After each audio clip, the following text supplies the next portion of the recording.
എൻ്റെ എത്രയും സ്നേഹം നിറഞ്ഞ ശ്രീധരിയം ചാനലിൻ്റെ സുഹൃത്തുക്കളെ, എല്ലാവർക്കും ആത്മനമസ്കാരം.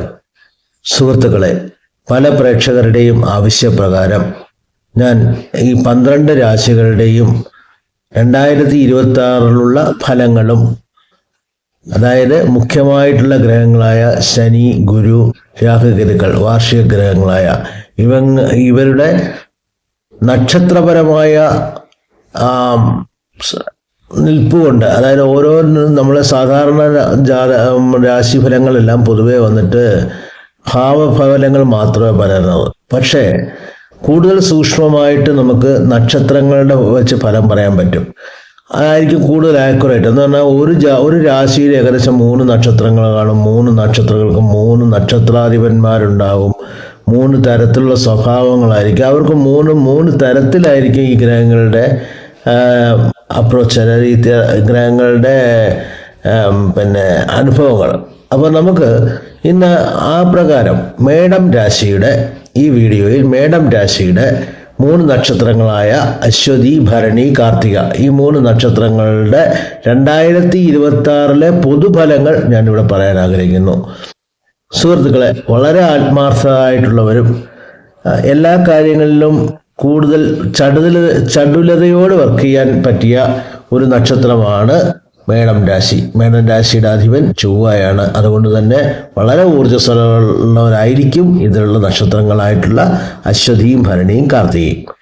ഇനി നമ്മൾ പ്രത്യേകിച്ച് അശ്വതി നക്ഷത്രത്തിൻ്റെ ഒരു പൊതു സ്വഭാവം പറഞ്ഞാൽ അത് ഊർജ്ജസ്വലതയും സാഹസികതയും, മുൻകൈ എടുക്കാനുള്ള കഴിവ്, വേഗത, നിശ്ചയദാർഢ്യം, മനോഭാവം, എപ്പോഴും തിരക്കിലായിരിക്കുന്ന ഒരു സ്വഭാവം, ഏത് കാര്യത്തിലും മുന്നിട്ടിറക്കാനായിട്ടുള്ള ആഗ്രഹം, മാറ്റങ്ങളെ ഭയപ്പെടുന്നില്ല. ഒരു പ്രത്യേകിച്ച് നമ്മളൊന്ന് ശ്രദ്ധിച്ചു നോക്കിയോ, അശ്വതി നക്ഷത്രക്കാളും മാറ്റങ്ങളെ ഭയപ്പെടുന്നില്ല. അവർ വളരെ കോൺഫിഡൻറ്റോടുകൂടി ഓരോ പ്രശ്നങ്ങളെയും ഇത് നോക്കുക, അതായത് ഓരോ പ്രശ്നങ്ങളെയും കൈകാര്യം ചെയ്യാൻ അവർ ആഗ്രഹിക്കുന്നു, ചെയ്യുകയും ചെയ്യുന്നു.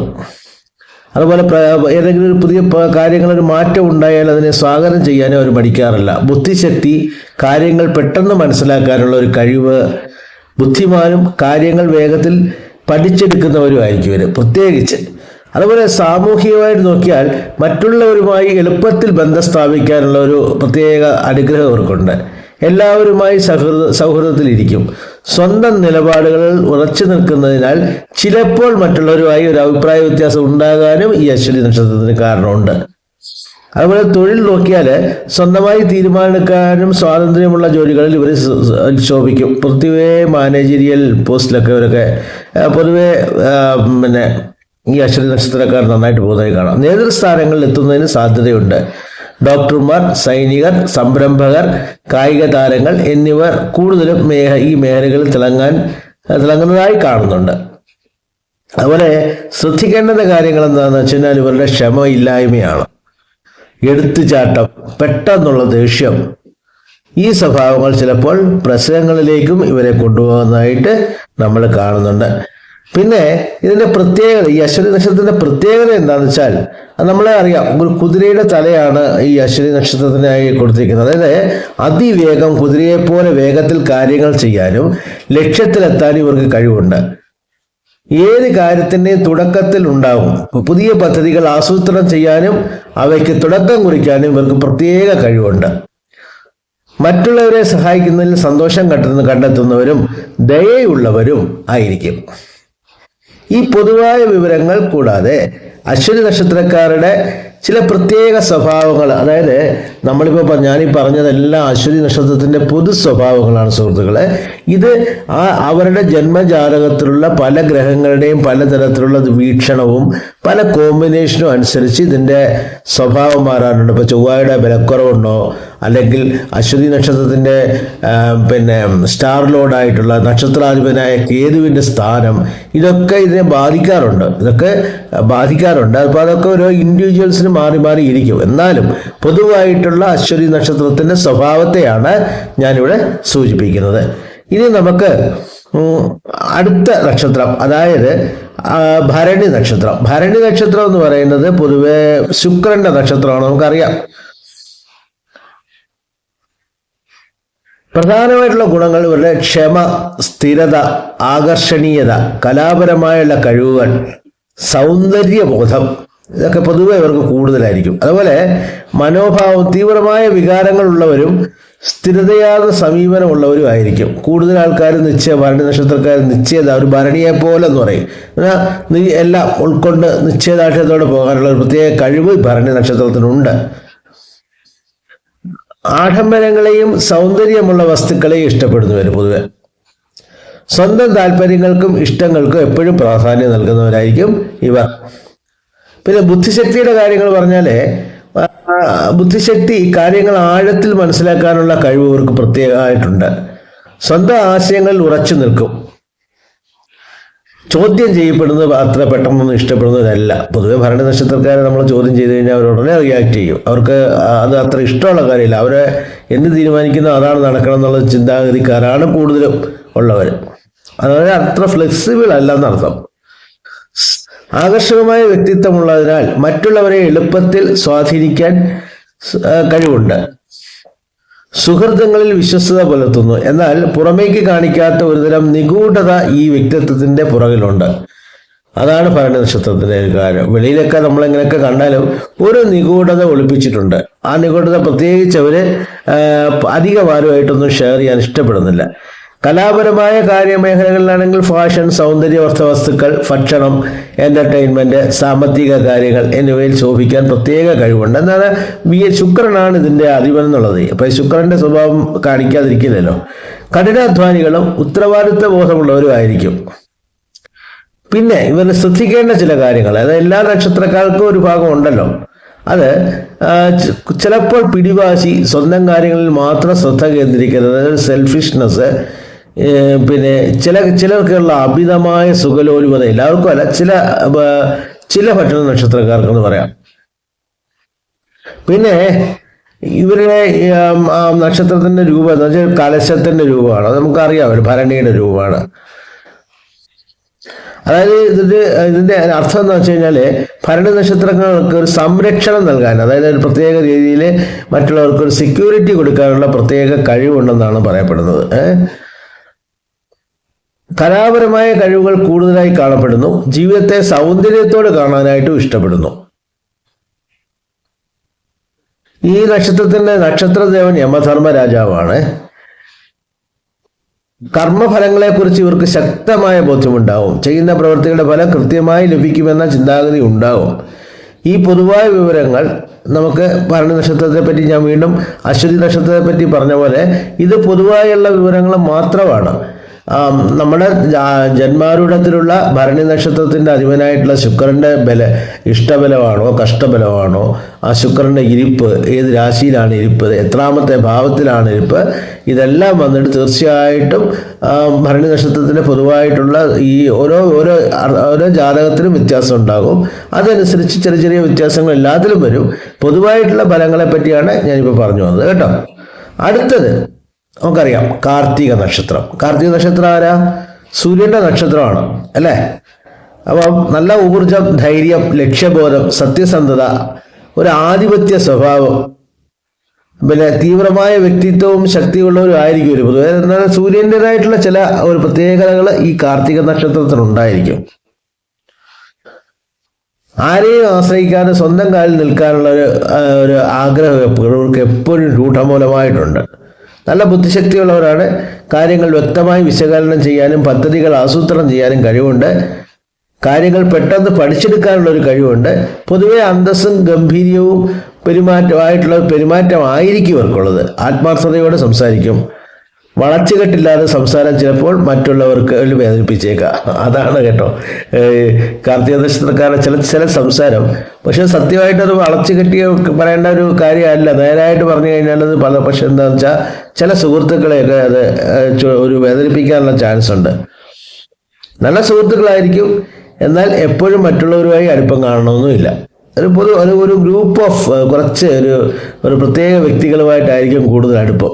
അധികം എല്ലാവരുമായിട്ടൊന്നുള്ള ഇപ്പോൾ ഒരു അശ്വതി നക്ഷത്രം എന്ന് പറഞ്ഞ സമൂഹത്തിൽ പൊതുവായിട്ടുള്ള ഒരു ഇതുണ്ടാകും.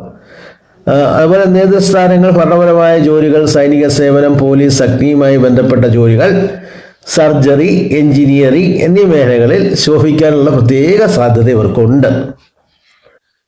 പിന്നെ പ്രത്യേകിച്ച് ശ്രദ്ധിക്കേണ്ട കാര്യങ്ങൾ, പെട്ടെന്നുള്ള കോപം, അമിതമായ ദേഷ്യം, പിടിവാശി ചില സമയങ്ങളിൽ പ്രശ്നങ്ങൾ ഉണ്ടാക്കും. തീവ്രമായ ഊർജം, കാർത്തിക നക്ഷത്രത്തെ ഭരിക്കുന്നത് അഗ്നിയാണ് അല്ലെ. അതിനാൽ ഇവർക്ക് നല്ല ഊർജ്ജസ്വലതയും പ്രവർത്തനശേഷിയും ഉണ്ട്. അഗ്നി, അതായത് ഇതിന്റെ ദേവൻ, അതായത് ഈ കാർത്തിക നക്ഷത്രം പൊതുവെ സൂര്യൻ എന്ന് പറഞ്ഞില്ലേ, അപ്പൊ അഗ്നി അശുദ്ധികളെ നീക്കി ശുദ്ധീകരിക്കുന്നത് പോലെ സത്യത്തിനും നീതിക്കും വേണ്ടി നിലകൊള്ളാനും തെറ്റായ കാര്യങ്ങളെ എതിർക്കാനും ഇവർ പ്രത്യേകിച്ച് ശ്രമിക്കും. സമൂഹത്തിൽ അംഗീകാരവും പ്രശസ്തിയും നേടാൻ ഇവർക്ക് യോഗ്യതയുണ്ട്. അപ്പൊ സുഹൃത്തുക്കളെ, ഇപ്പം ഞാൻ ഈ 3 നക്ഷത്രങ്ങളുടെയും പൊതു സ്വഭാവങ്ങൾ എന്തുകൊണ്ട് പറയുന്നത് വെച്ച് കഴിഞ്ഞാൽ, എല്ലാം മേടൻ രാശിയിലുള്ളതാണ്. കാലപുരുഷന്റെ 1ാമത്തെ രാശിയാണ്, ചൊവ്വായുടെ രാശിയാണ്, എല്ലാം ശരിയാണ്. പക്ഷെ 3 നക്ഷത്രങ്ങൾക്കും 3 തരത്തിലുള്ള സ്വഭാവമാണ്. അപ്പോൾ ഇത് നമുക്ക് 2026 ഈ 3 നക്ഷത്രങ്ങളും എങ്ങനെയാണ് വാർഷിക ഗ്രഹങ്ങളായിട്ടുള്ള ഗുരു, ശനി, രാഹുകേതുക്കളുടെ സ്ഥാനമനുസരിച്ച് എന്തൊക്കെ ബുദ്ധിമുട്ടുകൾ ഉണ്ടാക്കാം, എന്തൊക്കെ നല്ലത് വരും, എന്തൊക്കെയാണ് പരിഹാരങ്ങൾ പൊതുവായിട്ട് പറയാൻ സുഹൃത്തുക്കളെ. കാരണം എല്ലാ വീഡിയോയിലും പറയുന്ന പോലെ നമ്മൾക്കുള്ള ജാതകത്തിൻ്റെ ഫലങ്ങൾ കിട്ടുന്നത് നമ്മുടെ ഗ്രഹങ്ങളുടെ ബലാബലം അനുസരിച്ചാണ്. അഷ്ടബലങ്ങളും കാൽക്കുലേറ്റ് ചെയ്ത് ഓരോ ഗ്രഹത്തിൻ്റെയും ബലം അനുസരിച്ച് ആ ബലത്തിനനുസരിച്ച് പരിഹാരങ്ങൾ കണ്ടെത്തിയാൽ മാത്രമേ ശരിയാവുള്ളൂ. അതും ആത്മാർത്ഥമായിട്ടുള്ള ഒരു സമർപ്പണ മനോഭാവത്തോടുള്ള പരിഹാരം ചെയ്യണം. അല്ലാതെ ഞാൻ നെയ്വിളക്ക് കത്തിച്ചത് കൊണ്ട് വേണമെങ്കിൽ ഇങ്ങോട്ട് കൊണ്ടുത്താ, ഇതൊക്കെ തൻ്റെ ദൈവത്തിനോട് പറയുന്ന കാര്യമാണ്. നിങ്ങൾ വേണമെങ്കിൽ ചെയ്തു തന്നാൽ മതി, ഞാൻ നെയ്വിളക്ക് കത്തിച്ചു, എൻ്റെ പണി കഴിഞ്ഞു. എൻ്റെ സുഹൃത്തുക്കളെ, എത്രയോ ജന്മങ്ങളായിട്ട് നമ്മൾ കൊണ്ടുവന്നിരിക്കുന്ന നല്ല കാര്യങ്ങളുടെയും പാപകാര്യങ്ങളുടെയും ഒരു ആകത്തുകയാണ് നമ്മളിപ്പോൾ അനുഭവിക്കുന്നത്. നമുക്ക് ലോകത്തുള്ളവർ ആരെയും വേണമെങ്കിലും കളിപ്പിക്കാം, പക്ഷേ ആ ആത്മശക്തിയെ, ആ പറയുന്ന യൂണിവേഴ്സൽ എനർജിയെ, ആ ഭഗവാനെ വന്നിട്ട് കളിപ്പിക്കാൻ പറ്റില്ല. കാരണം അദ്ദേഹം നമ്മുടെ ശരീരത്തിൽ തന്നെയാണ് ഉള്ളത്. നമ്മുടെ ഉള്ളിൻ്റെ ഉള്ളിൽ ആ ഭഗവാൻ അവിടെ ഉണ്ട്. നമ്മുടെ ഓരോ കാര്യങ്ങളും നമ്മളെ റെക്കോർഡ് ചെയ്തുകൊണ്ട് തന്നെയാണ് ഇരിക്കുന്നത്. നമ്മുടെ മെമ്മറി സെൽസ് ഒരിക്കലും, നമ്മുടെ ആധുനിക ശാസ്ത്രം പറയുന്നു, മെഡിക്കൽ സയൻസ് പറയുന്നു, നമ്മുടെ മെമ്മറി സെൽസ് ഒരിക്കലും നശിക്കുന്നില്ല. അത് നമ്മുടെ മനോമയ കോശത്തിൻ്റെ കൂടെ ചേർന്ന് പോയി, നമ്മുടെ ജീവൻ പോകുമ്പോൾ അതിൻ്റെ കൂടെ പോകും. അപ്പോൾ നമ്മൾ ചെയ്തിരിക്കുന്ന നല്ലതിൻ്റെയും കെട്ടതിൻ്റെയും റെക്കോർഡുകൾ തീർച്ചയായിട്ടും അതിനകത്ത് ഉണ്ടാകും. അതിൻ്റെ ഫലമാണ് അടുത്ത ജന്മങ്ങളിൽ നമ്മൾ അനുഭവിക്കുന്നത്. അതുകൊണ്ട് ദയവ് ചെയ്ത്, നമുക്ക് കഴിഞ്ഞ ജന്മങ്ങളെ പറ്റി ഒന്നും ചെയ്യാൻ പറ്റില്ല, വരാൻ പോകുന്ന ജന്മവും നമുക്കൊന്നും ചെയ്യാൻ പറ്റില്ല. ഈ ജന്മത്തിൽ നമുക്ക് ഇനിയുള്ള വർഷകാലങ്ങൾ ആത്മാർത്ഥമായിട്ടും മറ്റുള്ളവരെ സ്നേഹിച്ചും മറ്റുള്ളവരുടെ മേലെ എന്താ പറയുന്ന ഒരു ദേഷ്യ മനോഭാവത്തോടെ മനസ്സിൽ വെച്ചിട്ട് ഇരിക്കരുത്. അത് വന്നിട്ട് തീർച്ചയായിട്ടും പ്രശ്നങ്ങൾ ഉണ്ടാക്കും സുഹൃത്തുക്കളെ. അതുകൊണ്ട് ദയവ് ചെയ്ത് ഇപ്പോൾ ഈ നമ്മുടെ സമൂഹത്തിൽ നടക്കുന്ന ഈ അരക്ഷിതാവസ്ഥയ്ക്കെല്ലാം കാരണം എന്താണ്? ഒരു മനുഷ്യനോട് കാണിക്കുന്ന ദോഷഭാവങ്ങൾ കൊണ്ട് തന്നെയാണ് അല്ലേ? അപ്പോൾ എൻ്റെ അഭിപ്രായമാണ്, എനിക്ക് വലിയ അറിവുള്ളതൊന്നുമല്ല, എന്നാലും എൻ്റെ അഭിപ്രായം പറയാണ്, ഇരിക്കുന്നിടത്തോളം ആത്മാർത്ഥമായിട്ട് ഈ ജന്മം കഴിച്ചു പോവുക. അപ്പോൾ തീർച്ചയായിട്ടും നമുക്കതിൻ്റെ ഫലം ആ ജഗദീശ്വരൻ തരും. അതാണ് സത്യം. അപ്പോൾ സുഹൃത്തുക്കളെ, ഞാനിനി പരിഹാരത്തിലേക്ക് കിടക്കാം. 2026 സംബന്ധിച്ചിടത്തോളം ഗുരു ഭഗവാൻ പുണർന്ന നക്ഷത്രത്തിലാണ് ആദ്യം ഒരു 4-5 മാസം ഇരിക്കാൻ പോകുന്നത്. അതിനുശേഷം അദ്ദേഹം യഥാക്രമം ഇപ്പം ഏകദേശം ജൂൺ മാസം ആകുന്നതോടുകൂടി പുണർന്നത്തിൻ്റെ സെക്കൻഡ് പാർട്ട് പോയി അങ്ങനെ അടുത്ത നക്ഷത്രങ്ങളിലേക്ക് പോകും. അതായത് കർക്കിടകത്തിലേക്കുള്ള അടുത്ത നക്ഷത്രങ്ങളിലേക്ക് പോകും. അതായത് ഏകദേശം ജൂൺ മാസത്തിലാണ് ആ മാറ്റം 2026.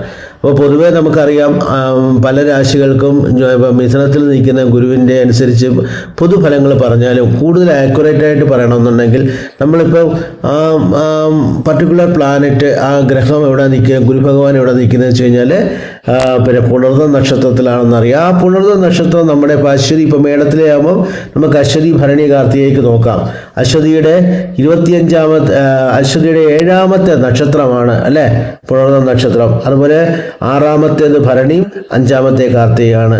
സുഹൃത്തുക്കളെ, 7ാം ഭാവം എന്ന് പറയുന്നത് ഒരു എന്താ പറയുന്നത് ഒരു ധാരയിൽ, അതായത് നക്ഷത്രപ്രകാരം വധധാരയിൽപ്പെട്ട ഒരു നക്ഷത്രമാണ്. വധധാര എന്ന് പറഞ്ഞു കഴിഞ്ഞാൽ അത് വന്നിട്ട് അത് ഒരു സമാധാനം കൊടുക്കില്ല, ഒരു ഒരു ഡിസ്റ്റർബൻസ് തന്നുകൊണ്ടേയിരിക്കും.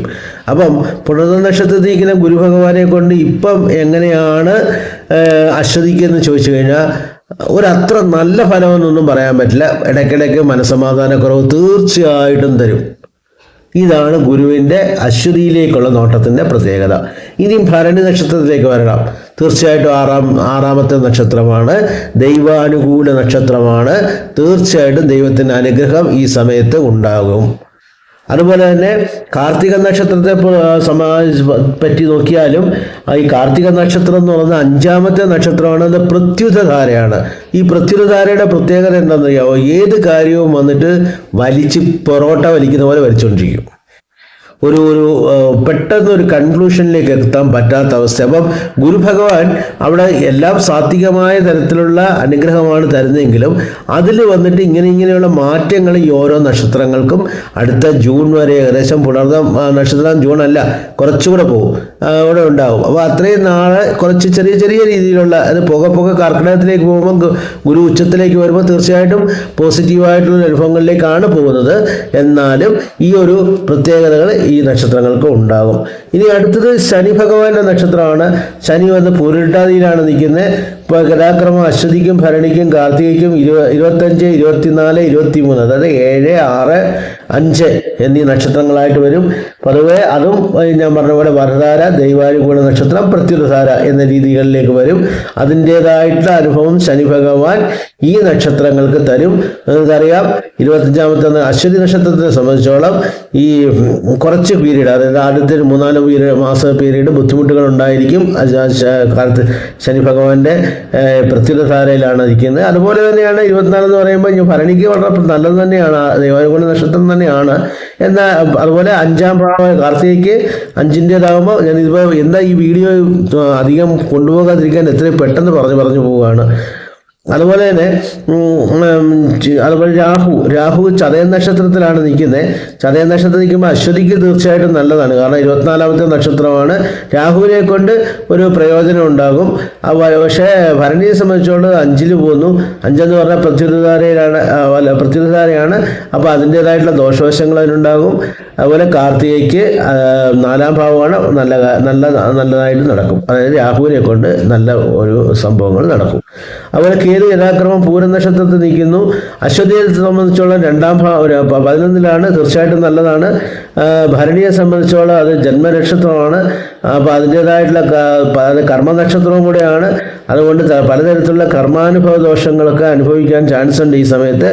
അതുപോലെ 9ാം ഭാവ കാർത്തികയിലെ 9ാമത്തെ നക്ഷത്രമാണ്. തീർച്ചയായിട്ടും വളരെ നല്ല ഒരു നക്ഷത്രമാണ്. അപ്പം ഈ ഒരു സെറ്റപ്പാണ്. ഇനി അതിൻ്റെ ഒരു പരിഹാരം ഞാൻ എത്രയും പെട്ടെന്ന് പറഞ്ഞു പോകാൻ ജനറലായിട്ട് പറയുകയാണ്. പിന്നെ നമുക്കറിയാം അശ്വതി നക്ഷത്രത്തിൻ്റെ അധിപൻ കേതുവാണ്. അതുപോലെ തന്നെ ഇപ്പോൾ നമുക്ക് ഗുരുവിനെ ഇപ്പോൾ നമുക്ക് ദോഷകാരിയായിട്ട് നിൽക്കാൻ പോകുന്നത് ഇപ്പോൾ ഇവിടെ ഗുരുവാണ് ദോഷം എന്ന് പറയുന്നത് ആദ്യത്തെ 6 മാസത്തേക്ക്. അപ്പം കേതു എന്ന് പറയുന്നത് മഹാഗണപതിയാണ്. ഗണപതിക്ക് ഗുരു എന്ന് പറയുന്നത് നെയ്യാണ്. ആ നെയ്യ് വന്നിട്ട് ഇപ്പോൾ നെയ്വിളക്ക് വന്ന് എപ്പോൾ കൊടുക്കാം? അശ്വതി നക്ഷത്രത്തിൽ കൊണ്ട് കൊടുക്കാം. അപ്പോൾ അങ്ങനെ കൊടുത്തു കഴിഞ്ഞാൽ തീർച്ചയായിട്ടും ആ ഒരു പീരീഡ് ഉള്ള ബുദ്ധിമുട്ടുകൾ ഗുരുവിനെ കൊണ്ടുള്ള ദോഷങ്ങൾ കുറയും. അതുപോലെ ശനിയെ കൊണ്ടുള്ള ദോഷം കുറയണമെന്നുണ്ടെങ്കിൽ നിങ്ങൾ തീർച്ചയായിട്ടും 25ാമത്തെ നക്ഷത്രമാണ്. ശനിയെ കൊണ്ടുള്ള ബുദ്ധിമുട്ടുകൾ ഉണ്ടാകുന്ന സമയമാണ്. അത് മാത്രമല്ല നിങ്ങൾക്ക് പാദശനിയും കൂടെയാണ്, അതായത് 7-2 ശനിയുടെ തുടക്കമാണ്. അപ്പോൾ തീർച്ചയായിട്ടും നിങ്ങൾ അതിനുള്ള പരിഹാരങ്ങൾ കണ്ടെത്തിയേ പറ്റുള്ളൂ. ധർമ്മശാസ്ത്ര ക്ഷേത്രത്തിൽ പോവുക. ധർമ്മശാസ്ത്ര ക്ഷേത്രത്തിൽ പോയിട്ട് ശനിയാഴ്ച നീരാഞ്ജനം ചെയ്യുക. നീരാഞ്ജനം എന്ന് പറയുന്നത് ശനിയുടെ ഒരു എള്ളെണ്ണയാണ് ഉപയോഗിക്കുന്നത് കൊണ്ടുള്ള തന്നെയാണ് ഇതിനുള്ള പരിഹാരമായിട്ട് നമ്മൾ എടുക്കാൻ കാരണം. പിന്നെ DNA രീതിയിൽ നമ്മൾ നോക്കിയാൽ DNA എന്ന് പറയുന്നത് ഇപ്പോൾ നമ്മളെ ഗുരുവിൻ്റെ അതായത് DNA എടുക്കുമ്പോൾ സൂര്യനാണ് അശ്വതിയുടെ DNA, ഭരണിയുടെ DNA ചന്ദ്രനാണ്, കാർത്തികയുടെ DNA ചൊവ്വയാണ്. അപ്പം നമുക്ക് ഏത് കാര്യങ്ങളും വന്നിട്ട് നല്ല ഈ പരിഹാരം ചെയ്യുമ്പം അശ്വതി ഞായറാഴ്ച തിരഞ്ഞെടുക്കാം, പിന്നെ ഭരണി വന്നിട്ട് തിങ്കളാഴ്ച തിരഞ്ഞെടുക്കാം. ഈ പരിഹാരങ്ങൾ ചെയ്യുന്നത് കാർത്തിക വന്നിട്ട് ചൊവ്വാഴ്ചയും തിരഞ്ഞെടുക്കാം. സുഹൃത്തുക്കളെ, വീഡിയോയുടെ വലിപ്പം കാരണം ഞാനിതിവിടെ ചുരുക്കാനാണ്. എല്ലാവർക്കും എൻ്റെ നമസ്കാരം. ദയവ് ചെയ്ത് വീഡിയോ ലൈക്ക് ചെയ്യാനും ഷെയർ ചെയ്യാനും അതുപോലെ സബ്സ്ക്രൈബ് ചെയ്യാനും മറക്കരുത്. എല്ലാവരും എൻ്റെ വീഡിയോയെ പറ്റിയുള്ള കമൻറ്റ്സ് പറയാൻ താല്പര്യപ്പെടുന്നു. Thank you very much.